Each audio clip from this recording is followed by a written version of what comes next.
Good evening. Welcome to the 2021 University Lecture. It is 2022, but in the COVID era, we've been doing some time traveling. I hope that the 2022 lecture will also occur this year in the fall. As most of you know, the University Lecture dates back to 1950, and it was conceived to honor Boston University's most distinguished scholars and researchers, and to bring their work to the attention of the university community and to the broader public. This is a great tradition that we continue tonight. If you scan the list of the earliest lecturers, you'll note that then as now, lecturers were drawn from across the university from all domains: humanities, science, engineering, international relations, medicine, and more. You'll also see that they address great questions that endure today as we seek answers and solutions to humankind's greatest challenges and continually work to bring new insights to our humanity. Tonight's lecturer continues in this tradition. Tonight's lecturer, Louis Chude-Sokei, is the George and Joyce Wein Professor of English and Director of African American Studies at Boston University. He is a prolific writer and scholar who examines the intersecting domains of music, technology, race, and culture. His public and literary writing has appeared in various national and international venues, including the LA Times, the New York Times, the Seattle Times, the San Francisco Chronicle, the Believer, the Chicago Quarterly, and the Daily Gleaner in Jamaica. He is the editor-in-chief of the Black Scholar, one of the oldest and leading journals of Black studies in the United States. Louis also has collaborated with numerous artists, performers, and programmers on projects focused on sound, music, and technology. He is also founder of the Sonic Art Archiving Project, Echolocution, and is the artist leader, curator of Sometimes You Just Have to Give It Your Attention, a year-long sound art experiment in Nuremberg, Germany, focused on Nazi Party historical sites. As you will hear tonight, his recent work zeroes in on the so-called two cultures problem, the seeming gulf between the sciences and humanities that C.P. Snow captured in his two cultures phrase through the lens of Louis will address this through the lens of race. He earned both his bachelor's degree and his PhD at the University of California, Los Angeles. I know you'll find his remarks insightful and stimulating. Professor Chude-Sokei.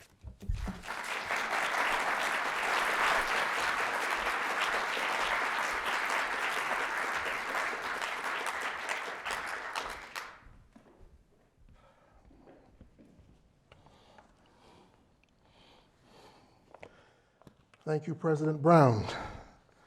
And thank you, folks, for showing up.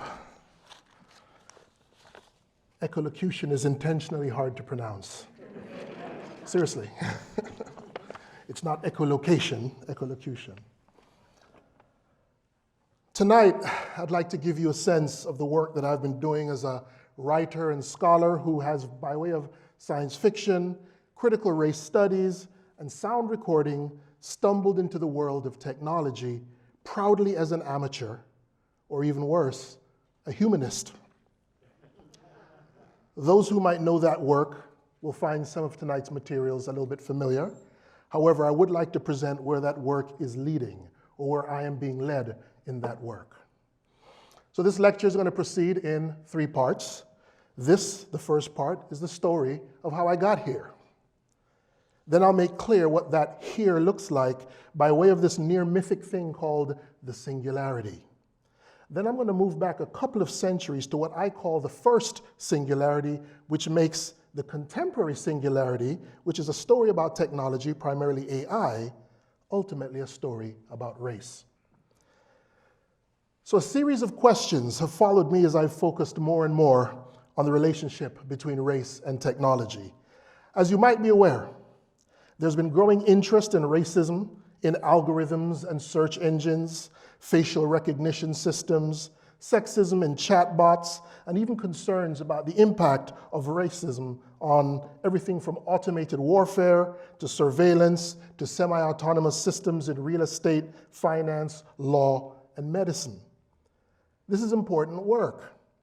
But as important as it is, it tends to reduce the interactions between black people and technology simply to racism and bias.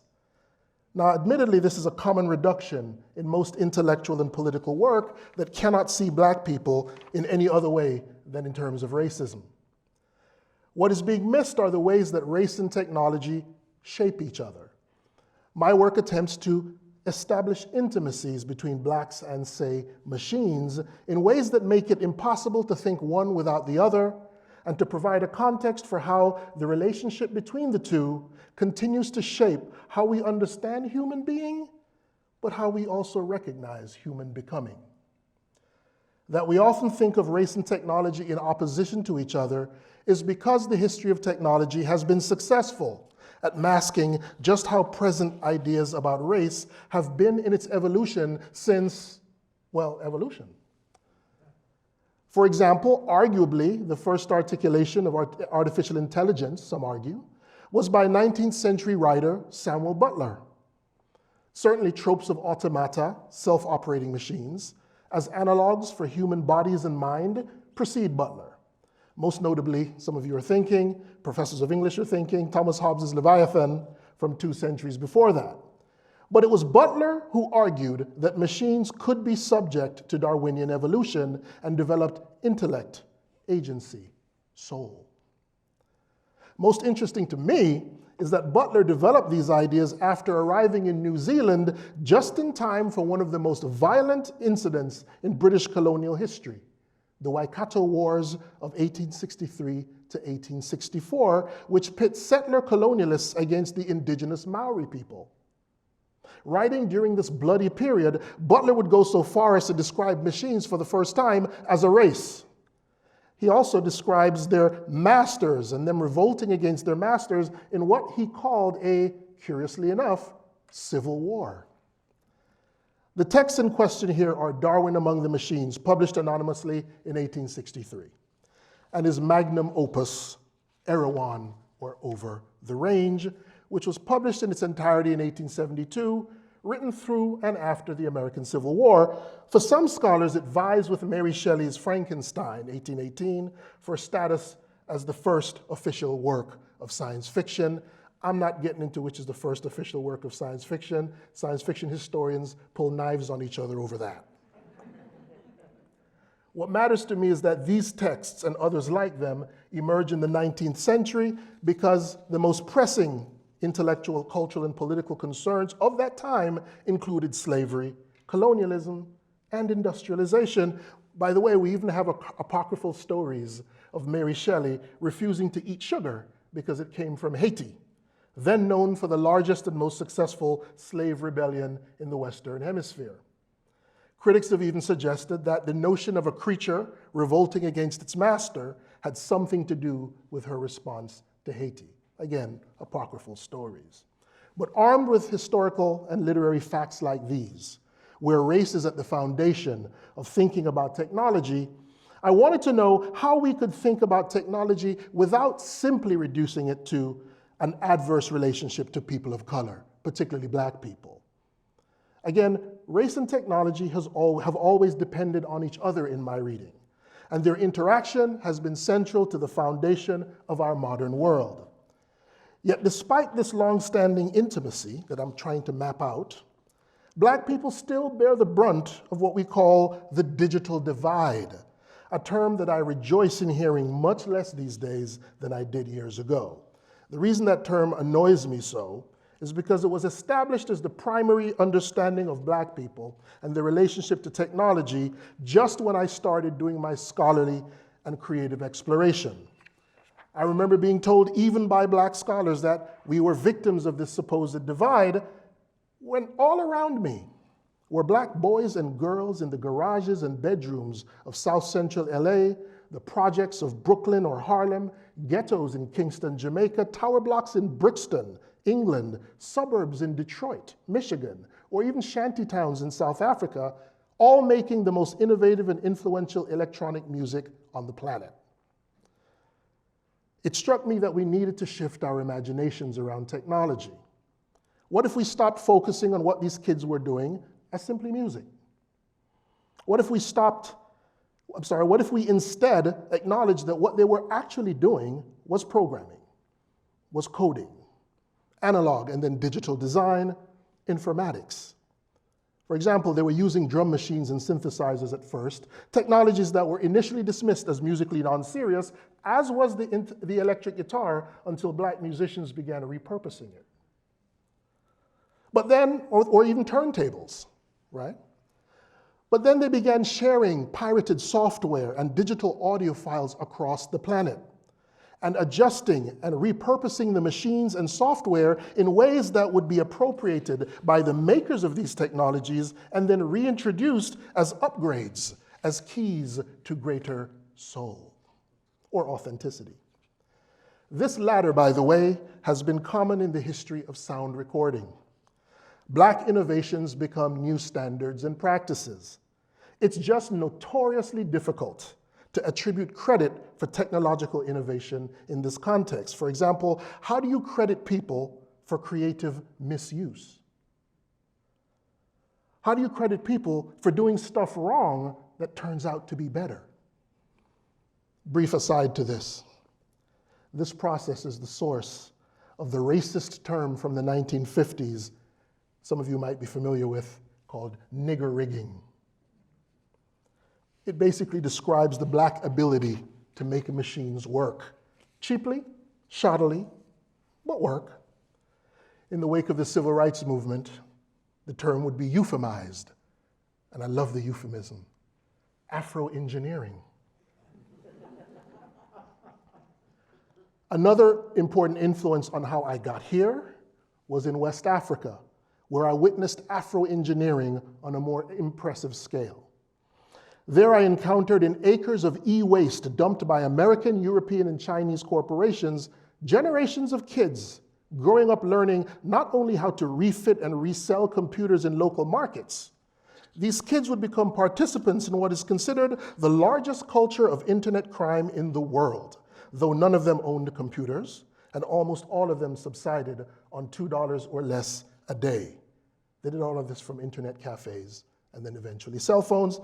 Those of you who've received absurd emails from Nigerian princes trying to give you money will know what I'm talking about. What you might not know is that that works. It works. For example, the Instagram celebrity Hush Puppy, also known as Ramon Abbas, he was caught just a year before last defrauding a US bank for $40 million. When they caught up to him, they discovered from his computers in Nigeria and traveling throughout the world, he left a trail of internet fraud, e-crime, and money laundering, Malaysia, Indonesia, Dubai, Italy, that had earned him over $200 million. But Hush Puppy is just one of them, right? Hush Puppy is a kid from Lagos who started his e-crime empire selling used clothes in the market, picking through e-waste and huddling with his posse in internet cafes. But that's still not the record. The record remains Emmanuel Nwude, also from Lagos, who in the 90s stole in one go $242 million from the Banco Noroeste in Brazil. Still one of the largest bank crimes in history. So I see all this and I go, did someone say digital divide? Maybe what they meant was digitally dividing you from your money. We used to call these guys Yahoo boys in Nigeria due to their fondness for the first internet service provider that was widely and freely available in West Africa. You should all know that it is taken as gospel by all of them, that they are merely taking from the West what the West takes and has taken from them with interest. Anyway, that's how I got here. Afro Engineering, sound production, and science fiction is how I got here. But beyond this intimacy between black people and technologies, from music to social media to cybercrime, and of course the presence of race at the 19th century origins of what would become science fiction, there is a more pressing concern, which is what I'm going to talk about now, the singularity. As I began to think more about race and technology, it became clear that our relationship with the former conditions our relationships with the latter.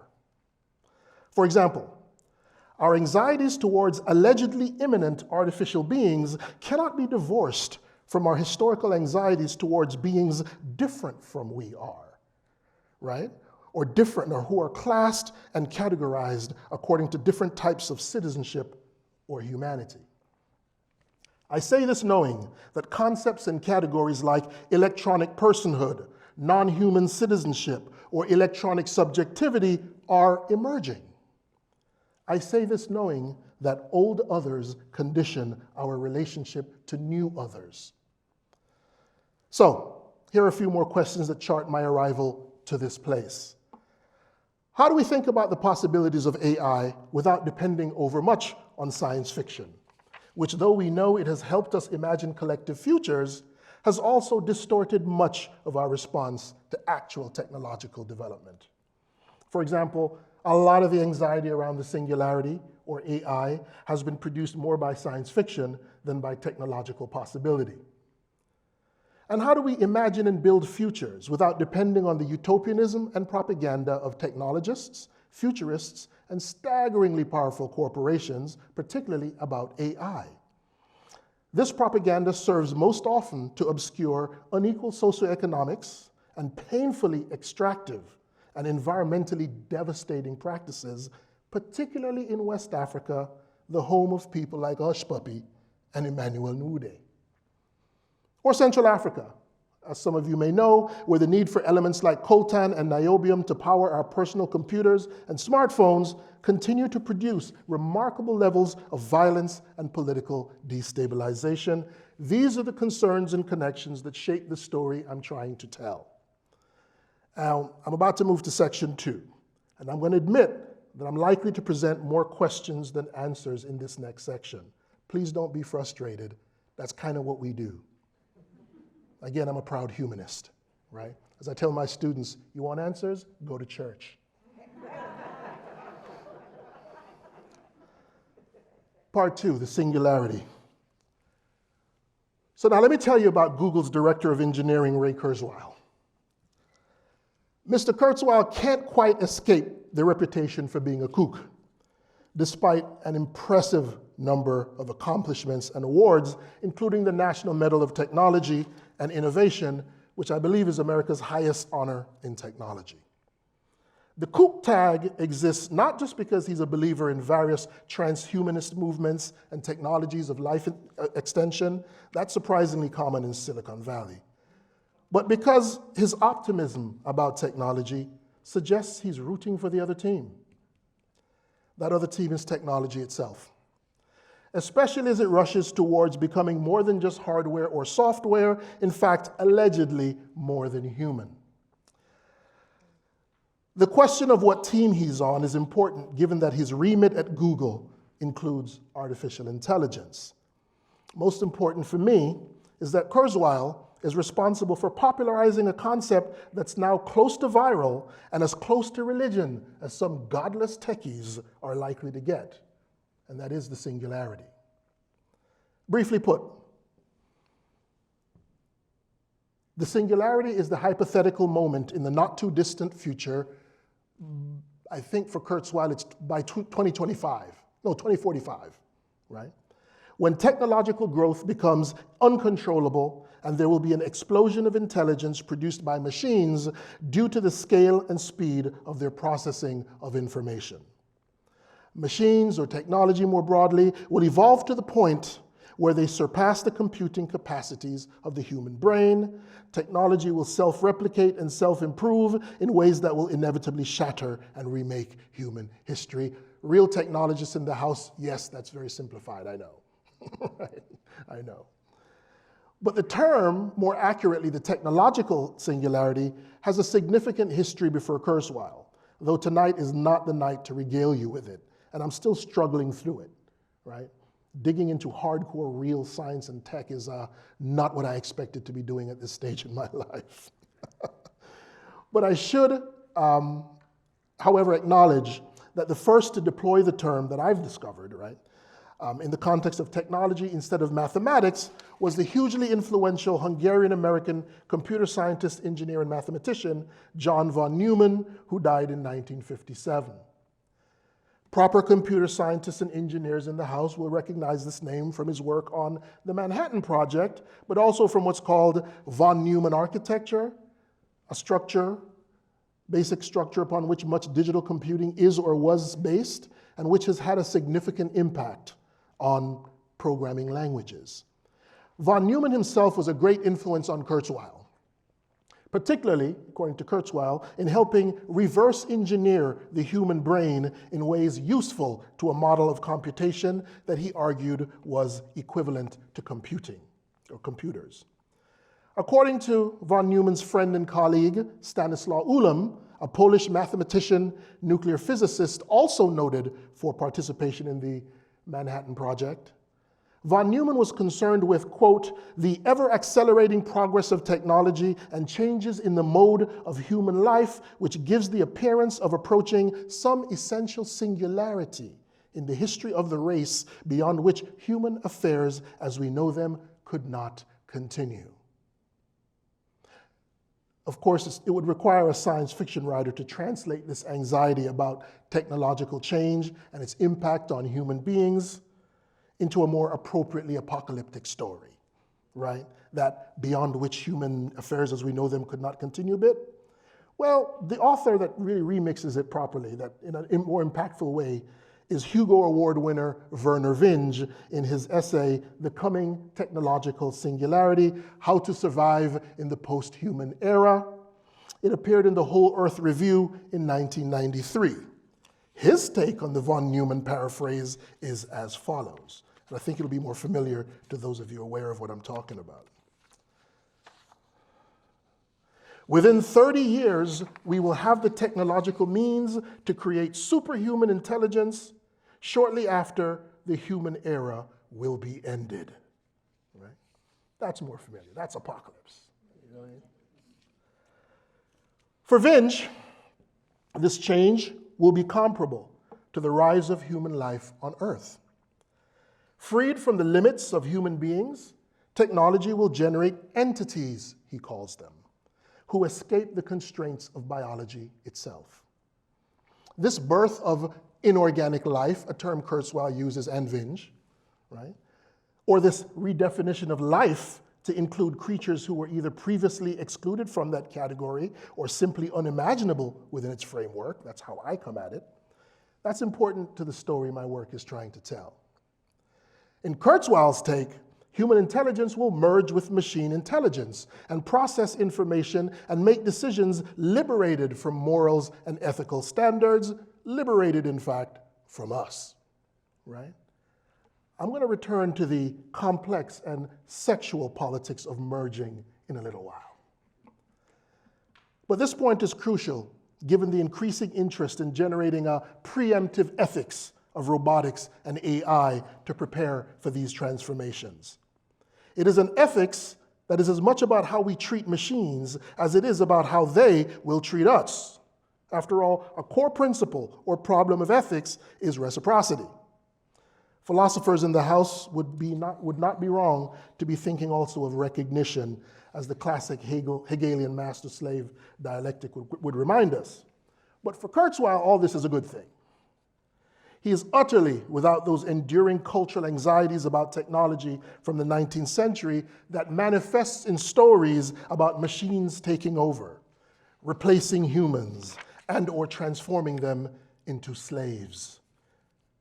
And this is something, as we know, is clear in the narratives of science fiction from Samuel Butler all the way to the contemporary Matrix series. Right? Even Vinge's The Coming Technological Singularity ultimately rests on a description of the human relationship to AI as one between masters and slaves.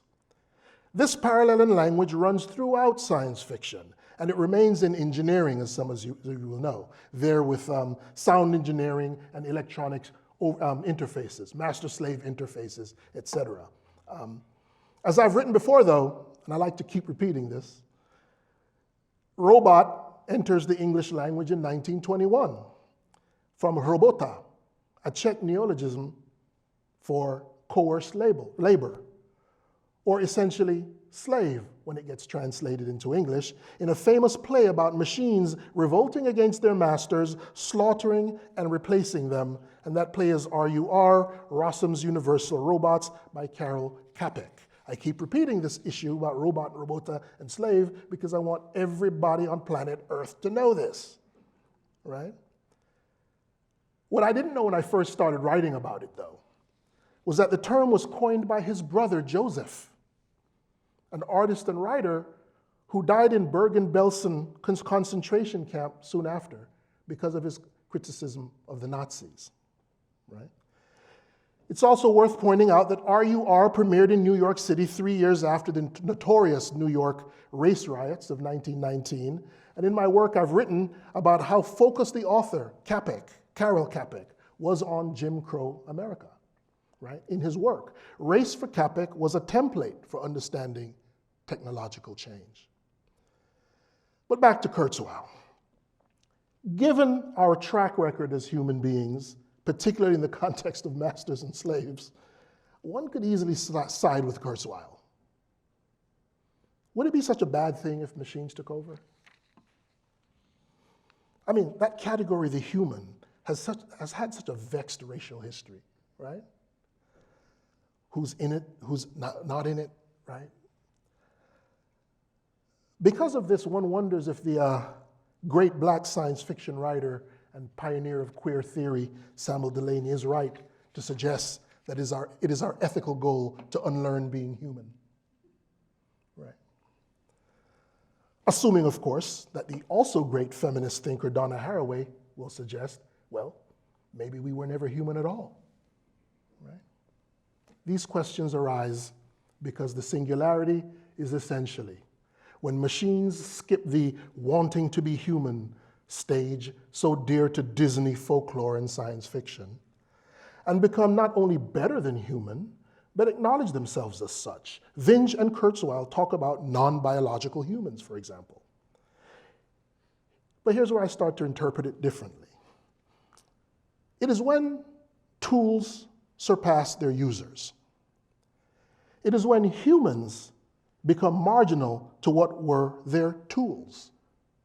It's when humans become inferior, second-class citizens. The popularity of the singularity, though, for me, is more interesting than its reality. It has become a driving force in technological development. Hence, Kurzweil's appointment at Google, though we must give him credit for having partnered with the legendary Stevie Wonder in the 1980s to found Kurzweil Music Systems, where he developed with Stevie Wonder the Kurzweil K250 sampling keyboard. This was a major step in the movement from analog to digital synthesizers and a crucial nexus in the interface between African Americans and technocultural expression. So Kurzweil is already embedded in African American culture in advance of the singularity, right? My interest in the singularity lies in it as once a mathematical concept and leitmotif of science fiction, but now a story of our collective destiny, a secular apocalypse. It is a story about a fundamental change in our status and power as humans, but also our status and power in relationship to a range of new kinds of entities, new others, sophisticated enough to demand social accounting and or accountability even without actual intelligence. I must stress that this isn't science fiction, or not only science fiction, despite its conceptual roots.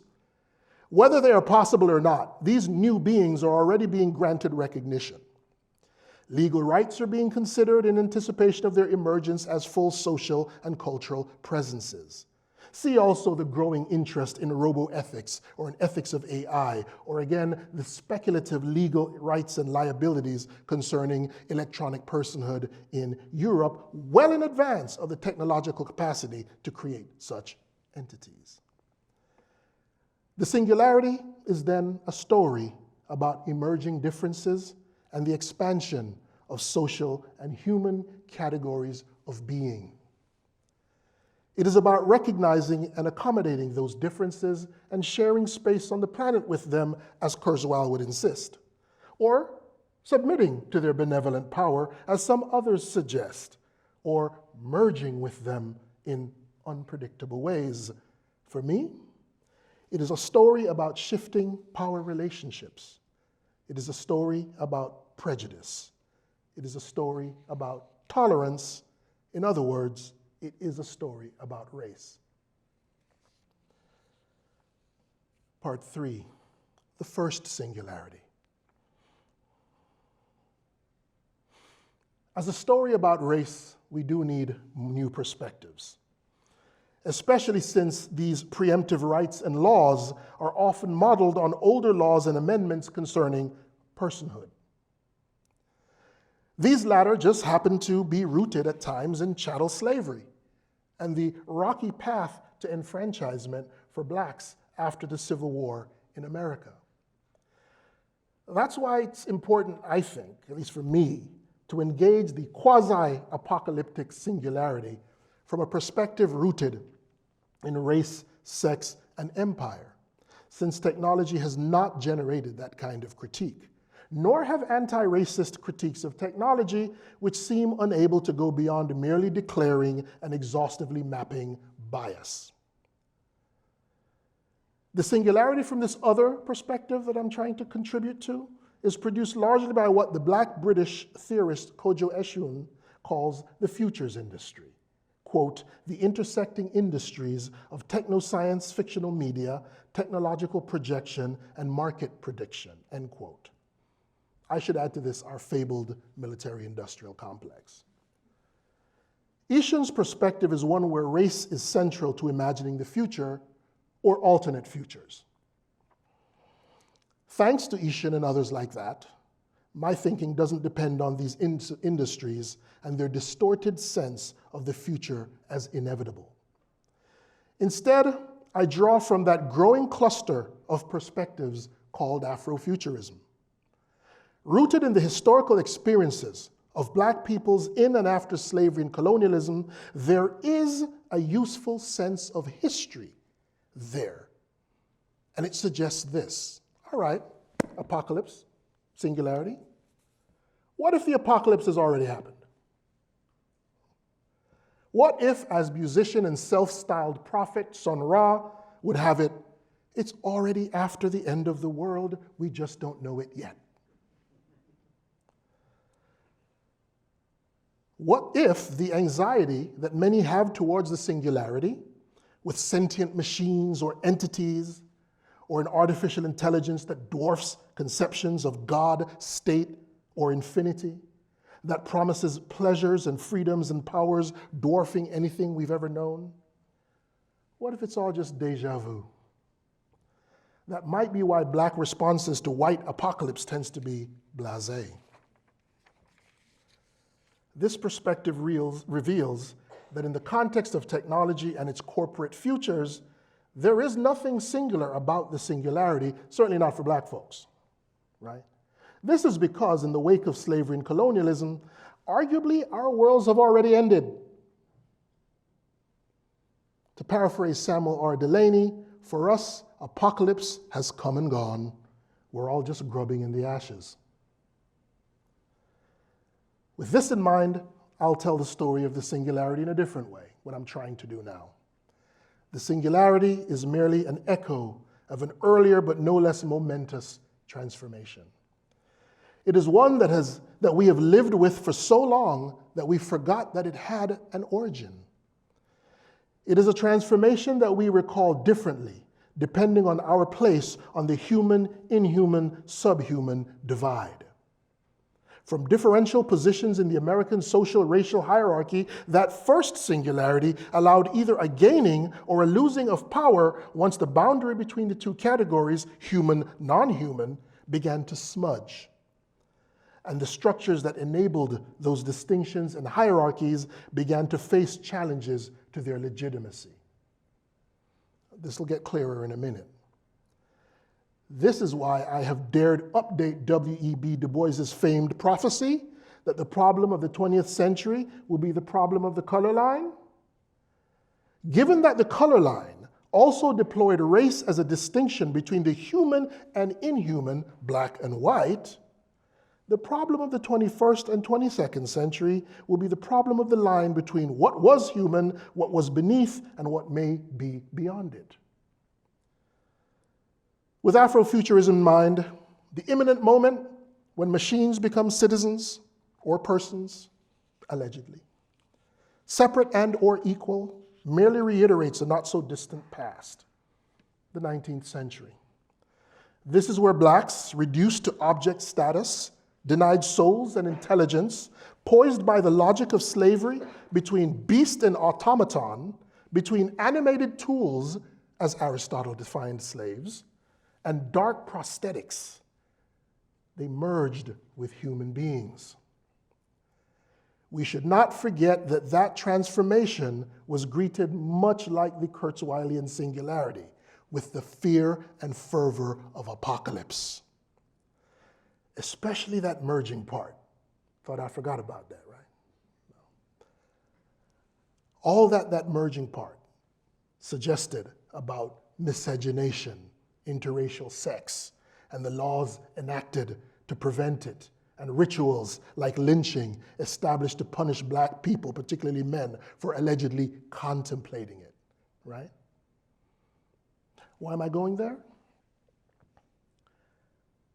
Well, miscegenation has emerged in conversations about and justifications for human-machine intimacy. It's no accident. For example, noted AI expert David Levy, in his 2007 controversial but quite interesting book, Love and Sex with Robots, as well as his 2016 lecture, it's on YouTube, Why Not Marry a Robot? This has been pretty influential stuff. It hinges on American miscegenation laws that would be struck down in the famous case of Loving versus Virginia in 1967. I should point out, though, that Levy's work, as influential as it has been in its own world, it has proven to be quite controversial. For example, the nation of Malaysia deemed his 2015 Congress on Love and Sex with Robots illegal.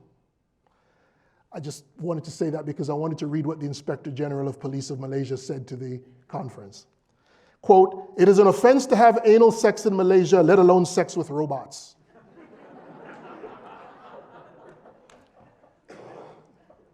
I just had to get that in there.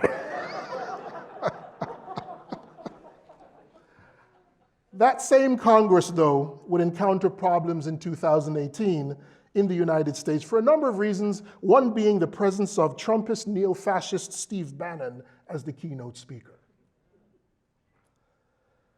But Levy's arguments are increasingly present in the world of sex or companion robots, right?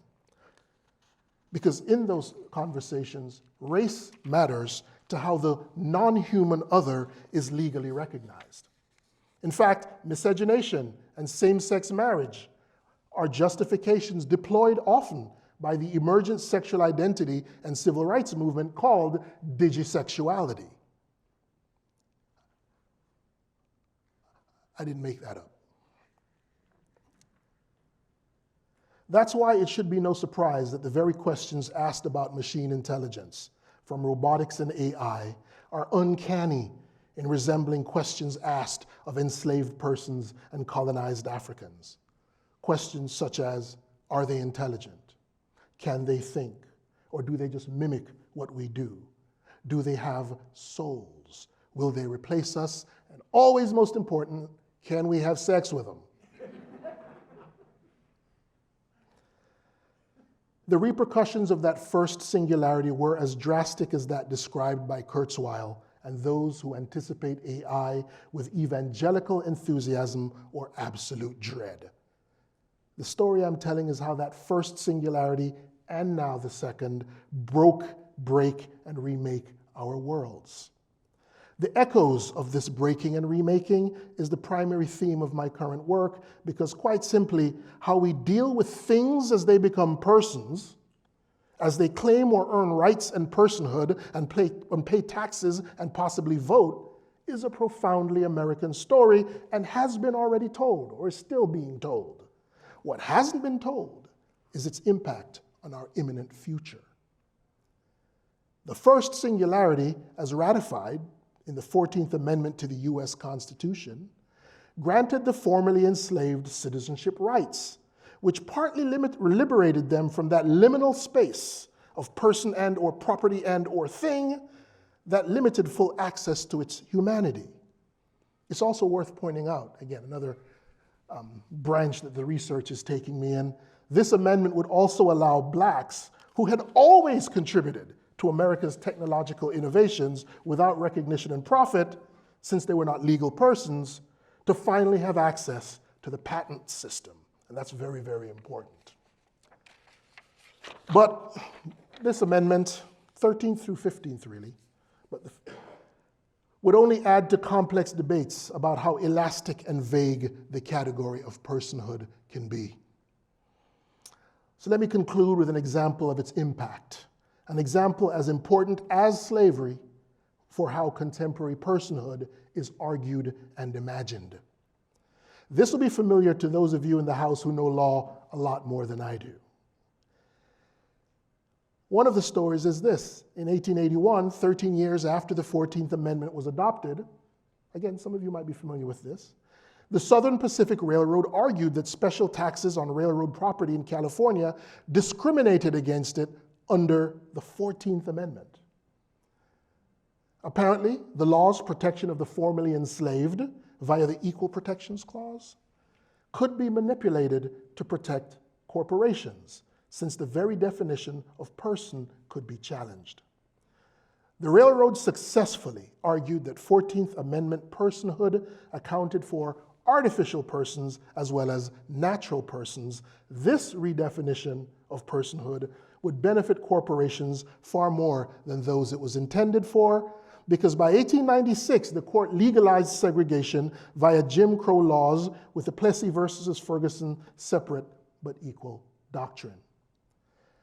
As William P. Myers, an activist, has written, quote, "Slavery is the legal fiction that a person is property. Corporate personhood is the legal fiction that property is a person," end quote. This latter legal fiction, of course, was arguably rendered more problematic by the 2010 Citizens United case, which would grant corporations free speech rights. Back to my man Levy. Why not marry a robot, Levy? Levy justifies robot-human marriage by this very same amendment and compares it also to gay marriage in terms of precedent and how precedents work. I should mention here in closing, though, that the argument on the other side of things appears quite literally in current attempts to grant legal personhood to rivers, forests, non-human animals, and natural ecosystems to protect them, in many cases, from corporations who use the same amendment to enshrine their own rights as persons. In these ways, the first singularity already shaped our relationship with different types of beings or entities. Old others condition us for new others. This will be so in the wake of the second singularity. Again, and that's the story I'm still researching and that my work is trying to tell. This latter singularity, in which AI will, or might not, attain a primacy that allegedly challenges the role or authority of human beings, will force us to redefine intelligence, personhood, and power, as well as life and freedom. This, of course, was the case with the previous singularity. But at the core of these technological transformations was and will be America's complex relationship to Black people, or, as cybernetics pioneer Norbert Wiener once called them, machines of flesh and blood. Thank you.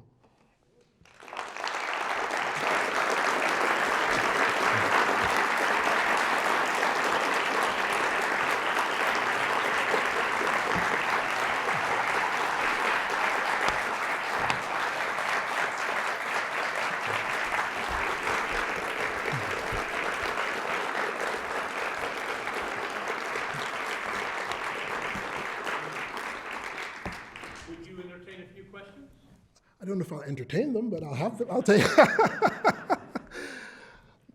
Yes, please.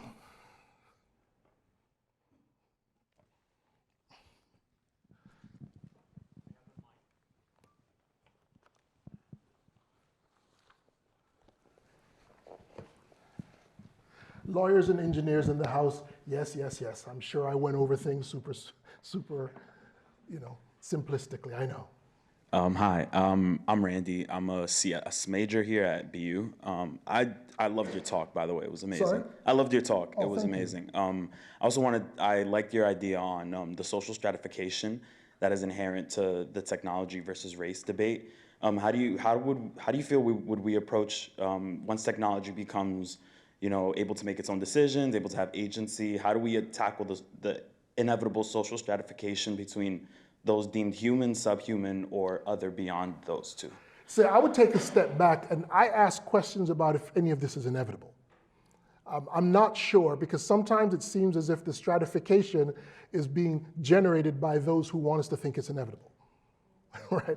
I don't know how inevitable it is that these machines will make their own decisions and then the human beings will be locked out of that kind of loop. Maybe I'm naive at this point because I haven't done enough research. I don't know how inevitable it is. However, I know that the people who commit themselves to its inevitability do so that we accept the social structure that it implies, right? So for me, before we get to questioning that, we got to question the inevitability and who's saying that it's inevitable, right? And also question who is framing it in these ways, which is what I'm trying to do by going back a little bit. Does that kind of get to it? Yeah, thank you. Thank you, man.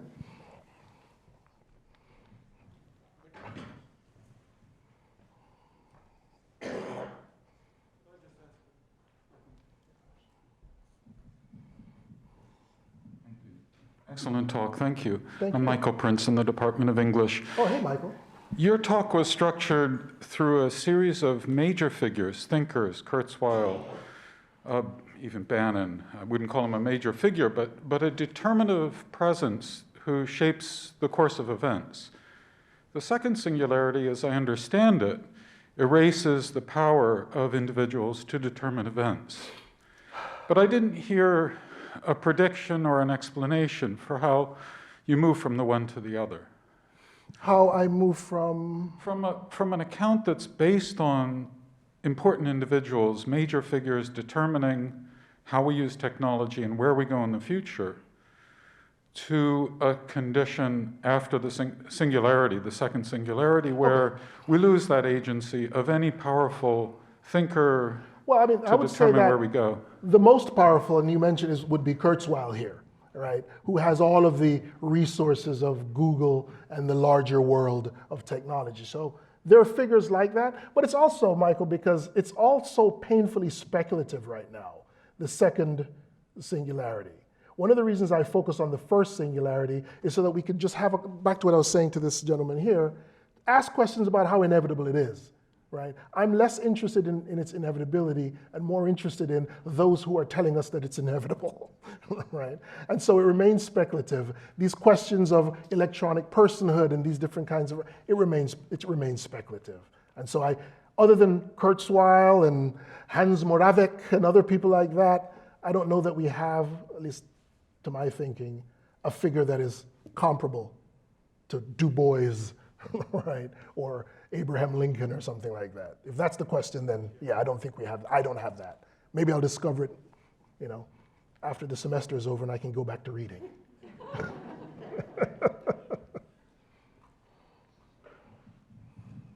Is that you, Mateo? That's me. Yeah. How's it going, Professor? Hey, what's Great up? talk. I had a question about sort of the idea of inevitability. Yeah. And you said this is all speculative. A lot of it, yeah. So right now, we're in this process of just new technologies being built. What pushback do you get from the technologists about having these philosophical conversations about the future? What pushback do you get from people in the technology industry, engineers, when you sort of bring up these philosophical conversations? Well, a couple of things. First, you're just into science fiction. You don't know what's going on in real technology, right? So that's why I'm proudly an amateur, right? One of my heroes is Brian Eno. Brian Eno always says, I'm the amateur in the room. That's what I have to offer, right? But it is not true that scientists and engineers, including Kurzweil, are not having profound philosophical conversations. They are. And so I don't necessarily encounter pushback from those folks. I encounter conversation, right? And the thing that holds it together for me is that the question as to what makes us human has become much more a technological question than ever before, and it's the classic humanist question, isn't it? Right? So I find the conversations I'm beginning to have with technologists and futurists and engineers to be different language, but same interests, right? And that interest is, what is a human being? What is it going to become? And my contribution is, well, it has become what it is from earlier models of human being or earlier models of humans that were not allowed to operate within the category of human being.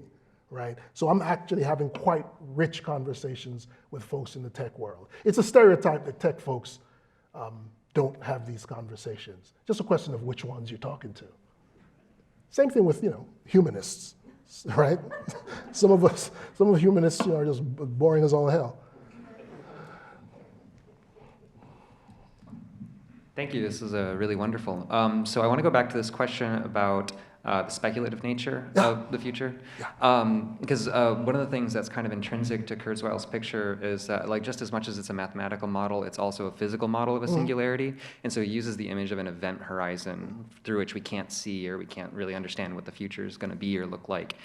And what struck me during your talk is how easily manipulable that invisibility is, and how it can be used by bad actors or corporations or whoever is kind of generating this narrative, this sort of emptiness of this speculation to basically be a sort of a control mechanism or something like that. So I was wondering if you thought about that at all, or if you had any insight on how that sort of speculative nature could be manipulated. Oh, no, that's an absolutely wonderful observation. And it actually connects to the question that I just responded to a bit, in that this is one of the differences between humanists like myself and the people I'm in conversation with, Kurzweil and others, is that there is this sort of blind spot. The difference between them and me is that they trust the space beyond it.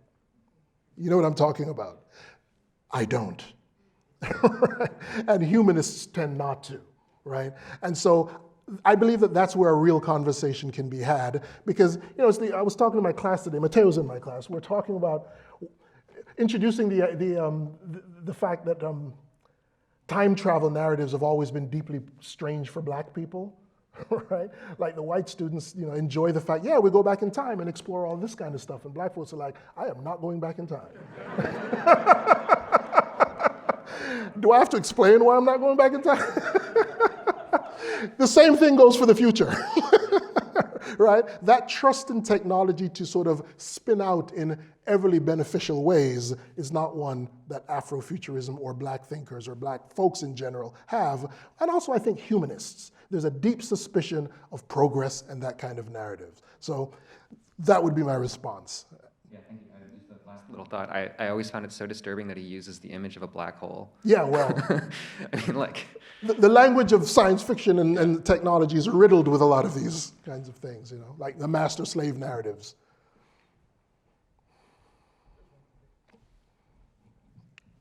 Behind you. Thank you. Thanks for that. That was amazing. I have a history question, as you can imagine. So I appreciate so much the conversation about the first singularity and the kind of layout of the sort of evolution of that sort of pre and post. I'm wondering if that history tells us anything, maybe not about the inevitability piece of it, but anything about the evolution of the second singularity and kind of how you're thinking about that, because the history is so important to kind of map out those other frameworks about second singularity. I'm wondering about how you're thinking about the history in terms of. I'm thinking about it in the context of drawing directly from these amendments to enshrine, either as metaphor or material fact, notions of personhood. There's a reason why it keeps popping up, right? From corporate personhood to electronic personhood, et cetera. They continually mine the first singularity for the second singularity. And so that's kind of what I'm, it's just for me shocking that people don't realize that that's actually happening all the time. Whether it's Loving versus Virginia, West Virginia, right, or all of these technological concerns, it keeps being traced back to what I have to name as the first singularity so that we understand it as framing. Yeah. There's a question here? Thanks, that was wonderful. There are two people I'd love to know how you think about them. One is Tom Wilson, the other one's Elon Musk. So Tom Wilson is a African-American Texas Republican, graduated from Harvard, recorded all the Sun Ra stuff, other jazz musicians, in just a handful of years at Columbia Records, took Bob Dylan from a Woody Guthrie wannabe and made him what he was. Started off with Frank Zappa and that amazing technology of the analog tape machine. And how does it relate to your digital stuff? Elon Musk, his dad made his fortune in, I think, emerald mines in Zimbabwe. Mm-hmm. There's a lot of weird stuff going on there, but he's all AI. And I grew up, I'm an engineer. I spent the 70s doing quote unquote appropriate technology, looking at how the third world can't go through development with oil. I was building solar cookers. When Jimmy Carter had solar panels on the White House before Reagan took them off, that was a different view. And Elon Musk, to me, is a battery salesman. We need hydrogen for, but anyways, Tom Wilson, Elon Musk, I want to know how you think about them. Not much to say about Elon Musk because Elon Musk is just like out there. You guys, you all have opinions. You can't not have responses to Elon Musk. You called him a battery salesman, you said? Well, for reasons. I don't have a specific response to Elon Musk, probably because I don't. Also because I don't pay attention to Twitter, where he's quite prolific, right? But in terms of cars, absolutely. You mean self-driving, et cetera, right? I just want an affordable EV. I'm going to disappoint you. I don't have any sort of targeted thing to say about Elon Musk beyond his strangeness, which I will agree, right? I mean, I could certainly talk about the way in which certain kind of figures we're given this sort of celebration of these kinds of titanic figures in the new technology. I don't know. I'd rather not talk about Elon Musk. But Wilson, though, in terms of great producers who hasn't gotten a lot of attention, it fits right within the history that I'm trying to map out, that so much of the Black contribution to not just sound recording, but media and reproduction, right, tends to be ignored because it's in the context of music, it's in the context of sound, etc. I mean, from when Black folks suggested, and there's even arguments about who was the first to argue that you should put a microphone inside a toilet, right? If you know anything about blues, to get that sort of classic reverb, a lot of it was a microphone in the toilet. All the Black folks said that we used to do that. But of course, Leonard Chess and other people are getting credit for it. It's just really hard to identify Black innovation. However, it's easier to describe and define discover Black innovation in sound design and technology than anywhere else. And that's why I always go there first, right? But no, not enough people know about Wilson's work, absolutely, right? Well, not a lot of people know he's Black. Yeah. Let's thank Louis again.